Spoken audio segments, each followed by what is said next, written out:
Hi,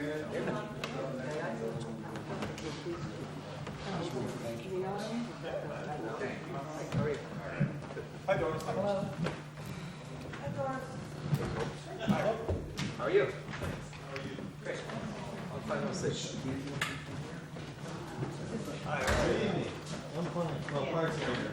Well, that's what I was playing food for. Hi, how are you? For me, that's the special, super message that one. How are you?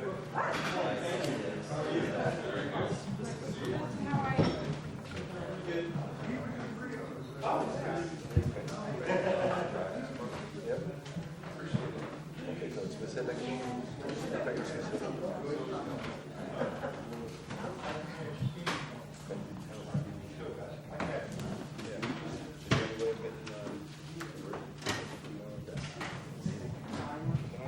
Okay. Get the right angle.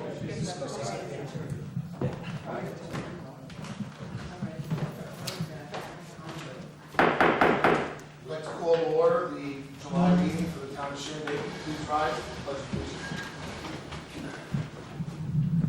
Pledge allegiance to the flag of the United States of America and to the republic for which it stands, one nation, under God, indivisible, with liberty and justice for all.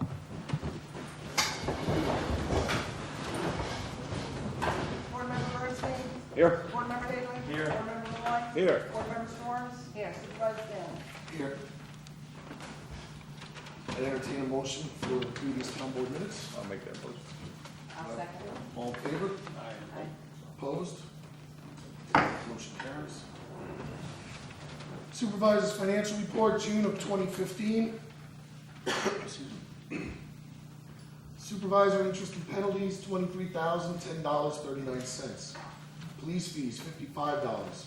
Fuel reimbursement, $3,202.55. Ambulance fees, $8,621.30. Cell tower rental, $891.02. Town clerk fees, $185.67. Justice fees, $11,605. Building permits, $2,115.95.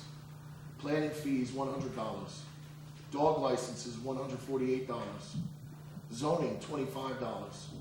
Ulster County mortgage, $21,174.84. Phoenicia Water District interest, 21 cents. Water rents, $25,000. Yeah, it's not a lot of interest.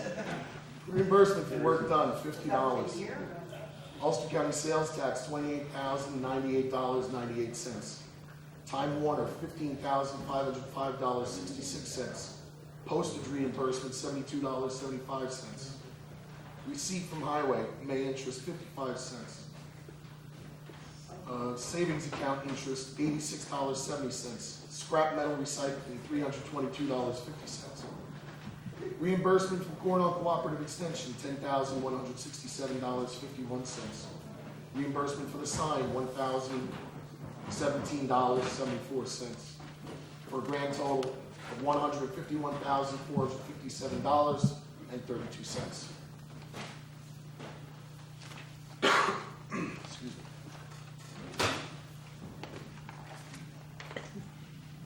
Communications. Month of July 2015.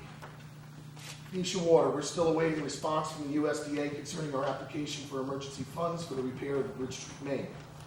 I have a meeting tomorrow with Peg Ellsworth from the MARC project to provide further necessary information regarding our anticipated CDBG application, due at the end of this month to address needed upgrades throughout the infrastructure for the Phoenicia water system. Highway, there are two projects that Eric has been working on with FEMA to fund following Irene, and he has received the approval to move forward. These will address a Silver Hollow slope failure project in Chichester and repairs in and around Herdman Bridge in Fox Hollow. I also should report that Eric will not be in attendance tonight. He had a family emergency to attend to. Resolutions. We have resolutions tonight to replace our oldest police unit, as it has far exceeded the mileage under contract and is becoming more costly to repair. We also have resolutions for our summer camp to hire the counselors and to award the field trip transportation bids advertised last month. Next month, we anticipate having a resolution concerning an increase of dog licensing fees. This idea was brought forward by the town clerk and SAVE, who assist and support the town's animal shelter. Joyce can expound on the idea to increase revenues while providing discounts for the elderly and those who microchip their dogs. FEMA. The town was also notified early this week that FEMA has officially notified us that we can again begin a 90-day appeal period for adoption of the new maps. The problem is that the town still has serious problems with some of the flood elevations on the proposed maps. We have already been successful in arguing map discrepancies on the panel in Shandaken, where we were able to prove and have removed nearly 30 homes from the designated floodplain. We've become aware of some more egregious errors in the panel for Phoenicia, where flood elevations intersect and appear as a 12-foot waterfall in the hamlet. The problem being, there is no dramatic 12-foot drop in geographic elevations where the floodplain is proposed. Eric, Don Brewer, our planning chair, Warren Tutt, our building and zoning officer, and I have brought these issues forward, have contacted the New York State floodplain manager and the DEC about these issues. We hope to have a response from them shortly as to how to proceed with appealing these errors. This will more than likely prolong the adoption period until they are acted upon by FEMA. And miscellaneous. I'm happy to report that with Senator Seward and Assemblyman Cahill's support, the Catskill Mountain Scenic Byway has been approved by both houses of the state legislature. It only awaits the governor's signature for final designation. Also, I was honored to be asked to be the welcoming speaker at the grand opening of the Catskill Interpretive Center last week. Long-awaited center is the culmination of nearly 30 years of work by supporters and is a beautiful building to welcome visitors to the Catskills and the town of Shandaken. I suggest you pay a visit when you get a chance. The center is open 7 days a week from 9:30 a.m. until 4:30 p.m. And lastly, there are a few events upcoming throughout the town, including the art studio tour and possibly a new bicycle event in Pine Hill. But of interest tonight is the Festival of the Voice, which opens at the end of the month. Our friends from Voice Fest are here to talk about this year's festivities in and around Phoenicia, and we will introduce them shortly. Our next regular meeting is Monday, August 3rd at 7 p.m. With that, I'll turn it over to Gordon. I know if you have some announcements for events and things going on. I have a thank you notes from Heather Roberts. This one is for Eric and the Highway Department. It says, Dear Eric and Highway Department, thank you for all of you for support in maintaining the Emerson and Glenbrook so our kids can play.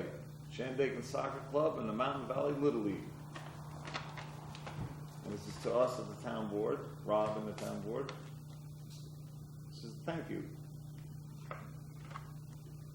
Dear Town Shandaken Board, thank you for all your support for youth sports. This is from the Shandaken Soccer Club and the Mountain Valley Little League. Thank you, Heather. Thank you. Worthy programs, and really the town doesn't do much than maintain the fields and provide assistance for things. So I think they do a great job. Yep. Anybody else? Vinny? No, I don't think so.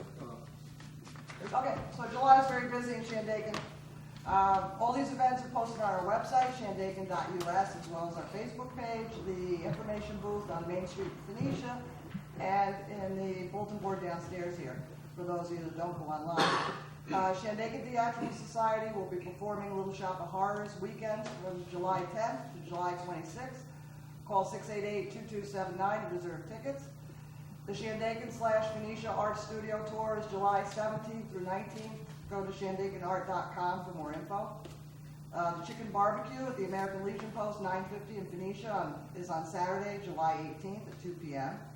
And the much-awaited annual tag sale to benefit our dog shelter is at Migliorelli's Farm Stand in Mount Tremper on Saturday, July 18th, 10 to 5. And if you have things to donate, no clothes, call Nancy at 688-7284.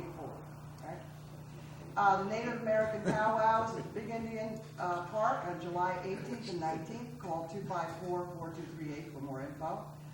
The Phoenician Rotary will be hosting their 26th annual duck race on Sunday, July 19th in Phoenicia at 1:30. You can buy tickets from any Rotary member. The Phoenicia Library is having an arts and crafts masterclass for folks ages 55 and over on Thursday, July 23rd, 9:30 to 11:30. Please call them to register at 688-7811. And the Festival of Voice will be July 29th through August 2nd, but Justin will be here to tell you about that. And Shandaken Day is Saturday, August 29th, and if you would like to be a vendor, please contact our office or Rob's office or go onto our website and download the app. It's a really, it's only like $20 for locals, $30 if you live out of town, and it's a great venue to make some money, and there's a lot of traffic there, and everybody has a good time. And that's it. All right, I have a couple announcements. Saturday, July 17th, not Saturday, I'm sorry, Friday, July 17th at Mama's Boy, there'll be the spoken word, which will be a series of storytelling and music in between. It'll be a lot of entertaining folklore stories and private stories that people have to share. It's a nice evening. They do it once a year now. Also, every Thursday night at Art Upstairs is jazz, starting at 7 p.m. There's always wonderful entertainment there, and it goes until about 10. It's a $6 donation, and it's really worth going to. So in essence, nobody should complain this month that there's nothing to do. Lots to do. Rain or shine. No complainers this time. With that, I would like to introduce Justin Kolb, the Executive Director of the Festival of the Voice, Phoenicia International Festival of the Voice. And I'd like to welcome you up to the microphone and talk to us about this year's upcoming event. Is the microphone necessary? Okay. First of all, please don't ever call me the executive director because Maria is the executive director. She is the boss of bosses. I'll hear about that later. Thanks, everybody. It's that time of year again, although we're very pleased that we have been operating all year long with the choruses, with our mentoring programs, we follow some of our interns in the SUNY schools. They support our intern program very much. And I want to thank both Spillian, who has stepped in as a partner with us, and we're going to hold rehearsals. Spillian is the wonderful resort and conference center in Fleischmann's, and the Emerson, who again are allowing us the use of their campus and conference rooms for our 5-day camp. With regard to working with masters, which is what we call the camp, it's for 7 to 12. I think the brochures say 8 to 12. We try to recruit a total of 20 participants, and we save 5 slots, 15 pay, it's $185, but 5 are for scholarship. And in the past, we've worked with Park and Recs and the day camp that the town of Shandaken admirably manages and runs, and we make that offer again. So if you know a family that can't spring for $185 for the 5-day camp, call the office, okay? And our programming this year, 5 days and evenings, is just outstanding. Probably have to be careful. I mean, we've got Jack DeJeanette and Shirley Jordan. So we're introducing jazz for the first time. And we have former Miss America. We've got Ron Raines, who is Mr. Broadway in Little Night Music. We also have one of the finalists from America's Got Talent. And we have a lot of locals who, I mean, there's talent up here. We just don't go down to the Met and get people to volunteer. What we find most interesting that I think is important for everybody in this room, and we could not run this festival without you. It's your festival. You know, our volunteers, we've got 130 volunteers. Well, the volunteers are calling us up already because the volunteers assemble the stage and take it apart every year, and it's stored in a barn across from my place in Fleischmann's. We just can't run it without volunteers. And I know that when I sit down, I will have forgotten to share a lot with you. But thank you again for your support. We can't do it without you. This festival is going to, as the grand finale, we're doing a huge barbershop, not a quartet, it's a chorus, and Voices of Gotham. And that's it, and thank you very much. And I told Joyce I would 9 minutes, that was very good. keep it to less. I'll stop while So you have 30 events, 8 venues, over 5 days, right? You're 30 great, events. that's right. Yeah. Thank you. Good luck.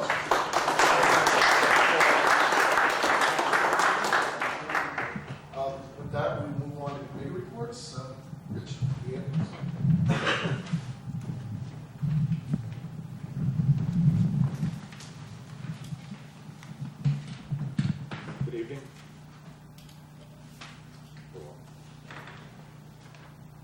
June report for the town of Shandaken ambulance. Total calls received was 45.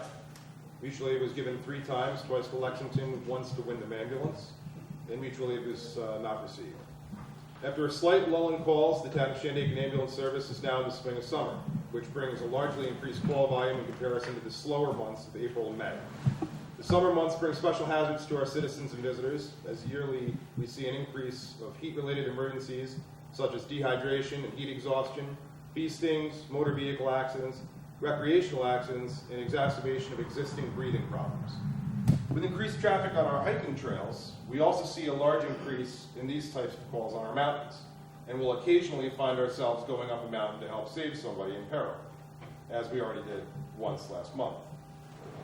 As opposed to emergencies that are easily accessible, such as ones that occur on a roadway or in a home, emergencies on hiking trails aren't afforded the incredible response that our more accessible calls get, depending upon where you are on the trail. On trail systems such as Giant Ledge and Slide Mountain, it can take responders hours to reach you. Quite simply, you have to be prepared to help yourself and recognize early signs of a problem.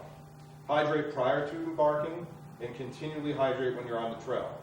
Bring an EpiPen if you're allergic to bees. Take breaks often.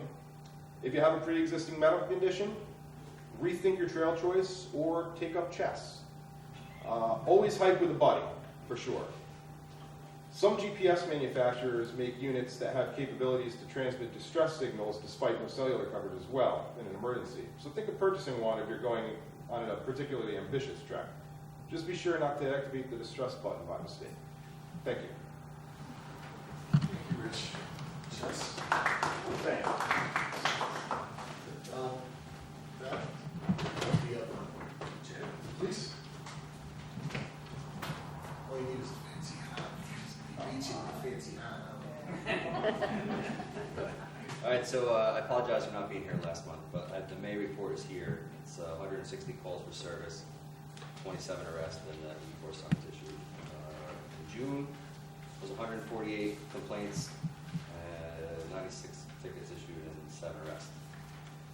You guys have a resolution tonight for a new vehicle. The car that's being replaced has 152,000 miles on it. Per the contractor, it's supposed to be replaced at 125.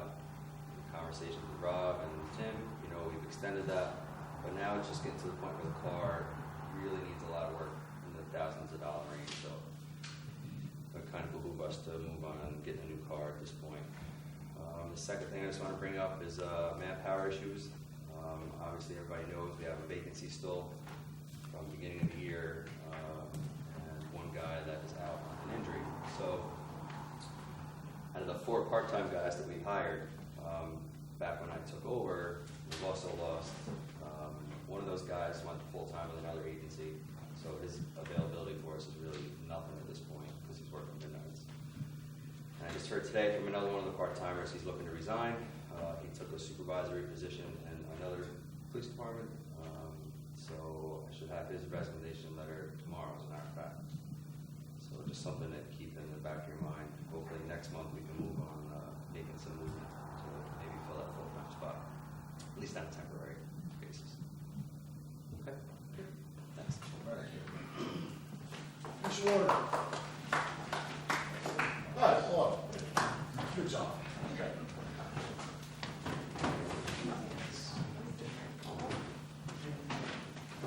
Is this not working or working? Uh, Okay. Just so that I say it now, and don't forget, the next meeting is on Wednesday next week, on the 15th, 6:30, at the library. Do people ever come to those, or Do we what? do other No. people ever come? Well, once in a while, I Vinny's put been it in the there. minutes all the time. No, once in a blue moon, somebody comes. And what? Vinny was there 2 meetings ago. Yeah. I had time to go up the whole way to Smith's Reservoir today, and I can't really speak to exactly what's been done. There's been a lot of work done up there.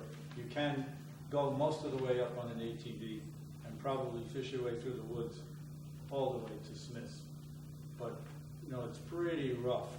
There's a couple of places where there's a lot of water coming down the hill now, and there are other places where it's just all stone, big stones, little stones, and everything else. So it's a real tough way to go. And I just wonder if we shouldn't possibly think about other alternatives to what we're doing up there. Like maybe try and secure funds for a larger reservoir down where we have one now. Would seem to make a whole lot more sense, because we do get a lot of water in there. It's just that when it's dry on the hill too, so you really don't have the supply that we think we have. So I can't make a comparison. You were up there 3 weeks ago. I haven't, yeah. You know, I was up so there he hasn't 3 been up weeks ago, again. but I don't know how much Kenny's not done since. or not done. But it's a pretty big, I don't want to call it a mess. It's really rough what's done now. And I don't know exactly what his commitment was in terms of how it was supposed to be finished. But you can see the trees that were marked out by DEP, or DEC rather, those are all still there.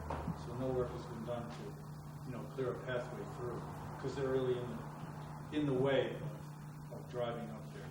But you could squeeze through, but it's kind of tight. So, bigger reservoir might solve a lot of our, short-term issues. Rick said he replaced the hose today that was leaking on Yes. Bridge Street Bridge, which is great. And I think overall we're in pretty good shape, but there's a lot to be done. Again, are you available for the meeting in Bensville? No. No, I have a doctor's. All right, well, I'll update you. Alfred, was this work that was supposed to have been done and paid for, or is it You work know- that is like supposed to be doing, coming in the next few months? I haven't seen I don't know exactly what Kenny's supposed to be doing there in specific terms. There was never a contract drawn or anything along those lines, so it's really hard it's hard for me to answer the question. I can't, Well, as we discussed at the special board meeting we had last week on the issue, it was decided by the board to he said he needed a day of work Right. to finish up a rough road, and he described it just as that. Right. And the board agreed, go up there for a day, he does a per diem billing, so whatever the work is, cost for the day, go up, do as much as he can, and then we'll go from there and see what our options are. Again, part of the concern is that we're not capturing as much water as we could be available to us. Storage, that's a lot of money. But And we have multiple other projects. But perhaps storage is something which is more readily fundable from outside. Oh, I don't. correct, absolutely. But Compared to again, other things. Like We're repairs. already knee deep into a 500,000 plus grant that's due at the end of the month to try to get engineering services, secure all that, to try to put that in this ground. May not be available. There may be other funding sources, and we can certainly look into that. Candace is probably your best bet. Questioning her on, I'll speak to that. there was EFC funds that were just released last week for municipal water and wastewater, and I posed the question to her. I haven't heard a response back, so. But Right. it's definitely something worth investigating. In those photos that you had, I didn't see any of that debris up there. Has it all been removed? June 18th, the day we had a meeting, Ken Humhay and Jim went up there and repaired it. But there's no loose pipe laying around. No, they took that out of there. Okay. The old wooden mains are all laying all Yeah, over. the wooden, yeah, They'll no, be they there they went forever. up there Yeah. that day and took them out of there. You said though there was no contract with Ken Humhay? I don't know of any person. How many trees have to be taken down? I think they said 16. 16. 16 trees. That's more. They're all painted up with blue paint. They're easily recognized. I didn't count them. But, no. It's really hard to tell what the heck's going on up there. There's pipes on the surface that have splits in them, that are banded. There's a couple of those. Then it goes underground and it's above ground. It's just, it's a rough setup. For what it's worth. Thanks. Thank you. No report from Iowa Water, no report from the museum. Recreation, again, summer rec starts off tomorrow. First thing in the morning, the kids are going to be taking 2 field trips, one to Howe Caverns, where I guess they have now gem mining activities that you can take part in, as well as the annual Zoom Flume trip. Program starts tomorrow, finishes on August 13th. They go to the Bel Air Lake from approximately 9 to 4 each day, Tuesday through Thursday. Rayla is the director, Manny is the assistant director, and tonight we have resolutions for hiring the rest of the camp counselors, as well as awarding field trip transportation bids. Shandaken Day, Tina, would you like to address anything on this? I mean, Shandaken Day really at this point runs moving right itself. We're moving right along. It's moving along. We just, Kurt, may have a design, so again, maybe this week, you said, so. We're waiting the design for the poster, and for the t-shirts, and that'll be out shortly. And we look forward to seeing you in Big Indian to celebrate the hamlets of Shandaken, Alpin, and Bushnell. With that, we'll move on to public comments and resolutions. Is it on a resolution, Rick? No, I was just gonna say, just for the resolution, that's it, right? That's right, that's why I said public comments on it. Okay. You've been to a couple of I'm these. waiting to speak though after that. All right, I'm waiting for you. Thank you. With that, we'll move on to resolutions. Now, I do have an amendment to the first one. We did not have the bills in for the lighting districts, but I do now. So if you will note that Phoenicia Lights was $907.14. Chichester Lights were $133.86. And Pine Hill Lights was $529.56. Figure out the total. So is that, I don't know what the total. Do you have the sheet, I have Joyce? a calculator. Do you have the sheet that you gave me? Yeah, somewhere. That would have the total. Where I put it away. 63,636.35. 63,636.35.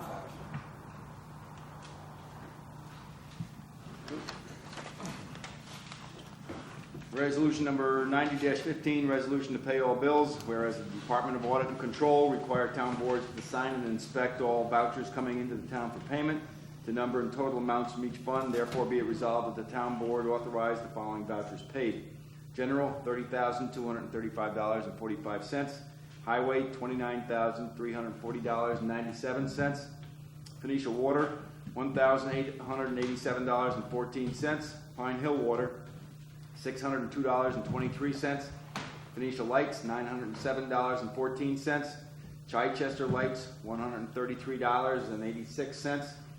Pine Hill Lights, $529.56 for a total of $63,636.35, and move its adoption. Board Member Bernstein? Yes. Board Member Higley? Yes. Board Member Malloy? Yes. Board Member Storm? Yes. Supervisor Daniels? Yes. Resolution 9115, a resolution to purchase replacement police vehicle. Whereas the town of Shandaken, under contract with the town of Shandaken Police Department, is required to replace police vehicles on a regular interval based on mileage. And whereas the town of Shandaken Police Department has extended beyond their contracted mileage to continue using the vehicle. And whereas the town is in need of replacing said vehicle. Now, therefore, it be resolved, the town board of the town of Shandaken approve the purchase of a new police vehicle to replace the existing high mileage vehicle through use of funds from the capital reserve amount dedicated for such purposes, and that vehicle cost will not exceed $36,000 with all necessary purchases. And I move its adoption. Board Member Bernstein? Yes. Board Member Higley? Yes. Board Member Malloy? Yes. Board Member Storm? Yes. Supervisor Daniels? Yes. Resolution 9215, resolution to advertise for bids, Silver Hollow Slope Stabilization. Whereas the town of Shandaken Highway Department is seeking bids for